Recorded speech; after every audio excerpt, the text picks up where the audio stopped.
Yes, guys, welcome back to the channel.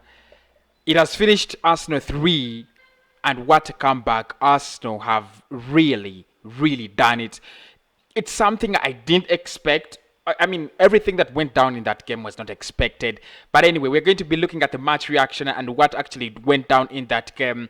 The first lineup, the team selection. I didn't agree with the team selection, to be so sure. I didn't agree with the team selection, especially the defensive line.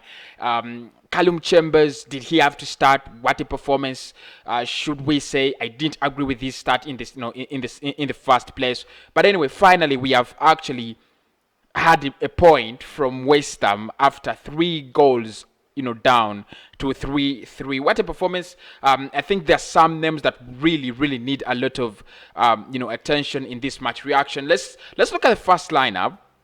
The starting lineup: Ban Leno, Kian Tierney, Pablo Mari, David Louis, Callum Chambers, Thomas Partey, Granit Xhaka, Pierre-Emerick Aubameyang, Martin Odegaard, Bukayo Saka, and Alexander Lacazette. That is how we started off in the for the 90 minutes. And the first 30 minutes of the game were crazy. We were not there. Arsenal did not come in the first 30 minutes of the game.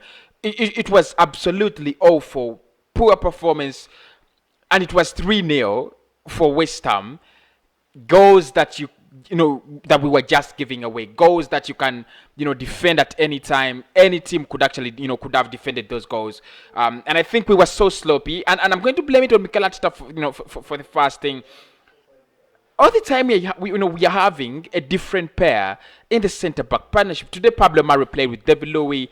In the past 3 games, it has been Gabriel Magalhaes and David Louis. I don't know why. Mikel does not get a starting lineup with the centre-back partnership. That is okay. At least one of the positions you don't need to change so much is the centre-back partnership, because I think if you get 2 players who can play very well there, I think that's it. I think, it's as simple as that. But and it's really going to cost us games. We're going to reach a time when we don't have 2 players that can actually play together. We started off the season with Holding and Magalhaes, and now we are playing Murray and David Lowe. For me, it doesn't make any sense, by the way. And I don't agree with it. The midfield was okay because that is all we have. Granit Xhaka and Thomas Partey. And then Pierre-Emerick Aubameyang. Let's talk about Aubameyang for a minute before we talk about the comeback, because I think it was excellent. It was so good. But what the hell is going on with Pierre-Emerick Aubameyang? His character is not there. His confidence is not there. He is literally not there. He is just away from his body. He's just away from himself. Everything is going so wrong for Pierre-Emerick Aubameyang. If you asked me what is going on with Pierre-Emerick Aubameyang, sincerely, I don't know. He's had disciplinary issues in the past. Now, he's having awful games. He's not finishing off chances.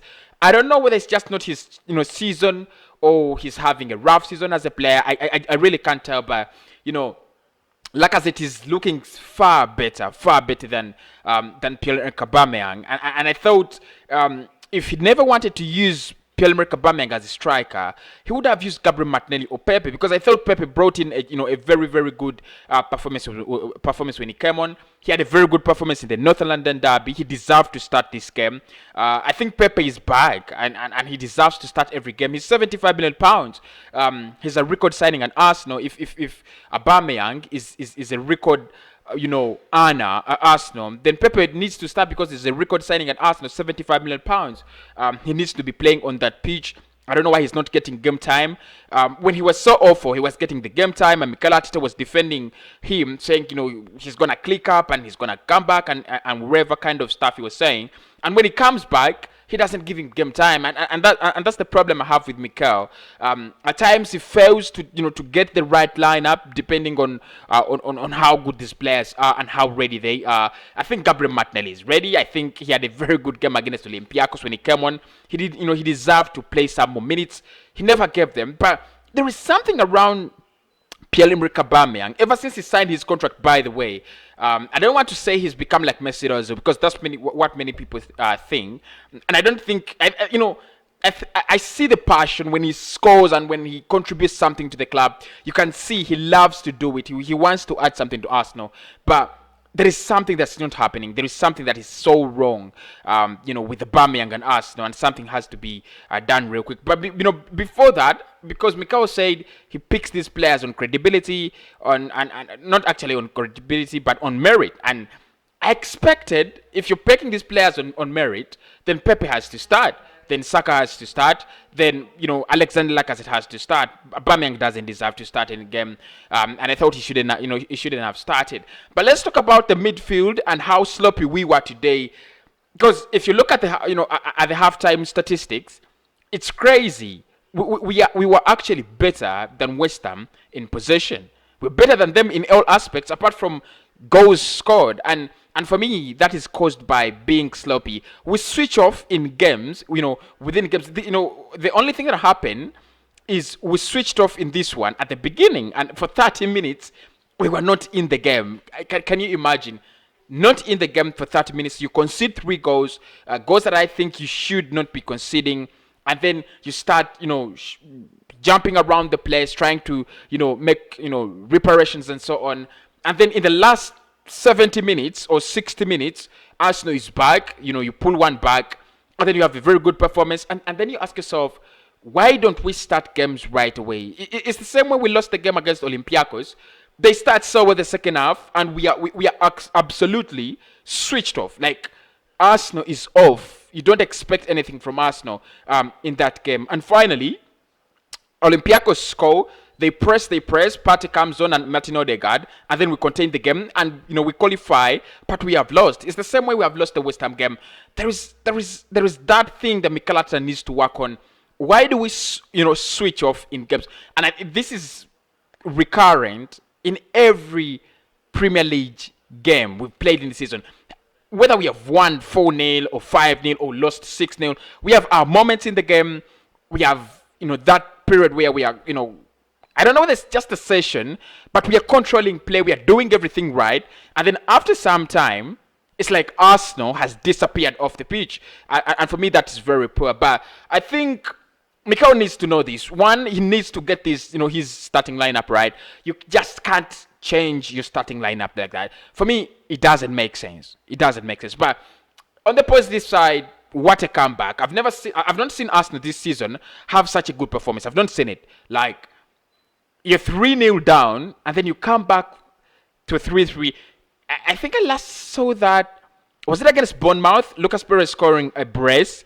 That should have been the last biggest comeback we have had, as Arsenal more recently. That was, I think, under Arsene Wenger, if I'm not mistaken or forgotten. But that character, we need to mention it. The character, the resilience. I think Mikel Arteta's blueprint, like Charles Watts calls it, I think it's there. I think everybody can see it now. You're 3-0 down, you've switched off, then you switch back on, and then you fight until the end. It's brilliant. It's good. That's the kind of Arsenal I would want to see. Because I think we could have won this game like 4-3. We had more chances than West Ham had. We had more shots on goal than they had. We had more, everything, on our side than they had. And for me, that comes from character. And we've seen this, in Arsenal for some time now. Against Benfica, the match that, we qualified, that was so close. That was so close. We were about to, get kicked out of the Europa League. But the character again, Bukayo Saka and Pierre-Emerick Aubameyang teaming up together. Then we qualified through. Today it has been Callum Chambers and Martin Odegaard. It's so sad that our best player actually is from loan from Real Madrid, and we might not actually have the money to buy him, because I know Madrid is going to ask for around 45 or 50 million. But 4 or 5 matches now, Martin Odegaard, if he's off, Arsenal is off. If he's on, Arsenal is on. I think he was on today. He made Callum Chambers look so good. I don't believe Callum Chambers is good. I've never believed him in him as a player. Ever since we signed him from Southampton, around 6 years ago, under Arsene Wenger, I've never believed in him as a player. I just believe he's that good squad player. When your main man gets injured, you can bring him in and he can actually play there. But he's not as good as any right back you're going to think of. Of course, he is as good as Bellerin, isn't he? But I think Cedric is better ahead of him. I think we need to get a right back. I don't know why Mikel actually chose him today, but he's gonna say. I mean, I think he's gonna take the credit because he has 2 assists in this game that nobody expected. Nobody expected to.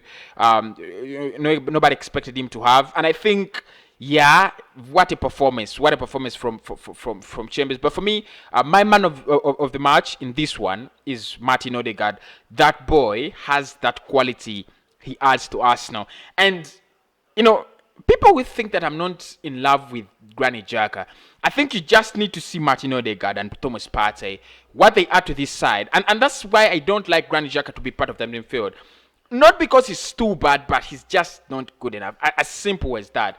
If we can have a player who can match the quality of Thomas Partey, match the quality of Martin Odegaard, match the quality of Pierre-Emerick Aubameyang, I think that's where the difference is, and that's why when you have players like Rice ahead, against you, when you have players like Joe McGinn, when you have players like Grealish, there's a big disparity, there's a big difference because the quality of the opponent is so different from the quality you have as a team. Not because Granit Xhaka is too bad, but he's just not the quality Arsenal need to have. But anyway, it has finished 3-3. You can go ahead, tell me what you think about that game. It's been a brilliant comeback. Arsenal is going to be so proud. But for me, the Champions League dreams about Europa League qualification. For me, those dreams are as good as dead, and the season is over. I never wanted to lose another game because it would be embarrassing. But again, a draw that doesn't mean so much. We are still 10th, around 4 points behind Aston Villa. Aston Villa have a game in hand. So another point that really doesn't mean much for us. No, if Leeds win, then we shall go down to 11th. So one that doesn't mean much, but I never wanted to lose. That is my match reaction.